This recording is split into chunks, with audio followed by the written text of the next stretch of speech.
ពិសេសកាន់តែពិសេសសម្រាប់បងប្អូនដែលកំពុងតែរស់នៅក្នុងខេត្តសៀមរាបក្រុងសៀមរាបហើយនិងបងប្អូនដែលមានដំណើរកម្សាន្តពីខេត្តនានាមកខេត្តសៀមរាបហើយបងប្អូនចង់ធ្វើការលាងសម្អាតរថយន្តរបស់បងប្អូនអាចមកទទួលសេវាកម្មបាននៅយានដ្ឋានឬក៏កន្លែងលាងរថយន្តឈ្មោះការច័ន្ទទល់មុខពីគៀវសៀមរាបផ្នែកទាក់ទងនឹងការបិទស្កុតទៅលើរថយន្តរបស់បងប្អូនបាទនេះជាទីតាំងផ្នែកខាងបិទស្កុតទៅលើរថយន្តរបស់បងប្អូនហើយនៅកន្លែងយានដ្ឋានរបស់គាត់មានសេវាកម្មមួយទៀតទាក់ទងនឹងការជួសជុលរថយន្តរបស់បងប្អូនអញ្ចឹងមិនសិនជាបងប្អូនមានប្រការចង់ធ្វើការជួសជុលរថយន្តនៅកន្លែងលាងរថយន្តការច័ន្ទនេះក៏មានការជួសជុលរថយន្តផងដែរថែមទាំងលាងដូរប្រេងម៉ាស៊ីនបិទស្កុតទាក់ទងនឹងខាងឡានគឺ all in one ហ្មងអញ្ចឹងមិនបាច់បងប្អូនពិបាក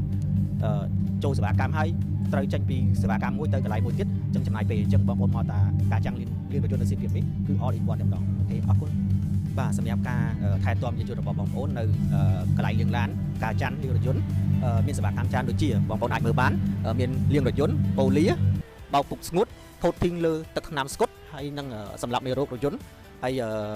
ប្រភេទបដូរប្រេងម៉ាស៊ីនបិទស្កុតការពាររថយន្តបិទ UV លាងម៉ាស៊ីននិងបោកពុកលាងបាតរថយន្ត